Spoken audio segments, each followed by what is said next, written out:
The ancient stones of St. Peter's Basilica seemed to hold their breath, as if aware that history was unfolding within their hallowed walls. For centuries, this sacred space has witnessed moments of profound faith, but tonight, a new story was being written, one that would be remembered for generations to come.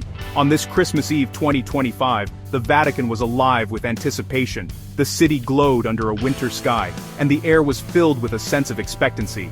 Pilgrims and visitors from every corner of the globe gathered, their faces illuminated by the soft glow of lanterns and the promise of something extraordinary. Tonight marked the first Christmas Eve Mass of Pope Leo XIV. Despite his frailty, the new pontiff radiated a quiet strength. Known already for his call to humility and compassion, Pope Leo's presence brought a sense of hope to a world longing for peace and understanding.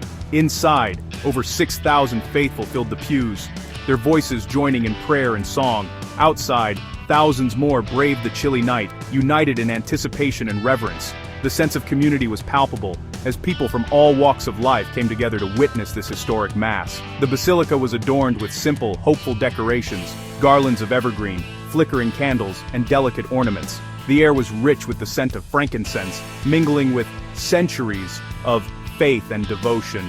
Every detail reflected the humility and hope at the heart of this celebration. As the Sistine Chapel choir's voices soared, Pope Leo, in his wheelchair, processed slowly down the aisle. Though frail in body, his spirit was commanding, and his gentle smile offered comfort to all who watched. The choir's harmonies seemed to lift every heart, filling the basilica with a sense of awe and wonder. In a moving gesture, children from every continent approached the altar, placing flowers around a life-sized infant Jesus. Their faces reflected hope, innocence, and unity, a living symbol of the world's longing for peace. This simple act spoke louder than words, reminding all present of the true meaning of Christmas. As the Mass began, the stage was set for a message meant to echo far beyond Vatican walls, a message of hope, unity, and renewal for a world in need of light. Pope Leo's homily cut straight to the heart, echoing through the grand cathedral with a message that was both timeless and urgent. His words were not just for those gathered before him, but for all people in every age who might be tempted to look away from the suffering of others. He declared that to ignore the poor is to reject God himself, a truth that challenges us to examine our own hearts and actions. The faces of the poor, the hungry, the displaced, are not just reminders of hardship but living icons of Christ among us. Pope Leo reminded everyone that Jesus himself was born in poverty, in a humble stable far from comfort or privilege. God chose to enter the world not in a palace, but among the vulnerable and forgotten, showing us where his love truly dwells. Every person in need, he said, is Christ in disguise. Serving them is serving Jesus. When we reach out with compassion, we are not simply performing good deeds, we are encountering the living God in those who suffer. He challenged the faithful to break free from the comfort of indifference, to let their faith become real and visible through acts of charity and justice.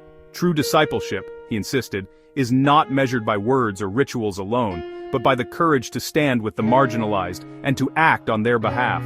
The true measure of faith, Pope Leo insisted, is found in how we treat the least among us. Our love for God is revealed in our love for our neighbor, especially those who have nothing to offer us in return. His message was clear and direct. Do our lives make room for the poor, or do we turn them away as Bethlehem once did? In the end, it is our response to the vulnerable that reveals the depth of our faith and the authenticity of our love. Pope Leo warned against letting consumerism bury the meaning of Christmas. He contrasted the stress of shopping with the humble joy of the Nativity, urging a return to simplicity and generosity. True Christmas, he said, is found not in what we buy, but in what we give, especially to those in need. He called for a revolution of tenderness, asking all to serve and love rather than consume. The best gift, he suggested, is an act of kindness to someone forgotten. His plea reclaimed Christmas from the marketplace and restore it to the heart. The Pope drew a powerful parallel between the Holy Family and today's migrants. Mary and Joseph, displaced and rejected, mirror millions seeking safety now. He urged the world to see refugees not as problems, but as families in need of dignity and welcome. Closing our doors, he warned, is to repeat Bethlehem's mistake, leaving no room for Christ. He called for a culture of encounter, where faith means welcoming and protecting the stranger. His message: let every heart and community be the inn that finally has room. Pope Leo condemned the modern Herods, those who create poverty and war for power and profit. He decried a world where the vulnerable are sacrificed for ambition, calling for an end to violence and greed. True power, he said, lies in service, not domination. He urged leaders to choose dialogue and peace over conflict. Faith, he insisted, demands we be peacemakers and advocates for the poor. The birth of Christ is a call to reject the way of Herod and choose the way of Bethlehem life, love and service. As the Christmas Eve Mass drew to a close, a moment of profound symbolism unfolded.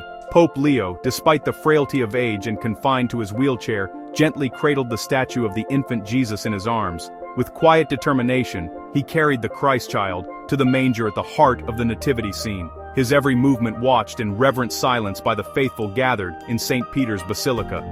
This act was not merely ceremonial, it was a living message, a visual sermon that spoke louder than words.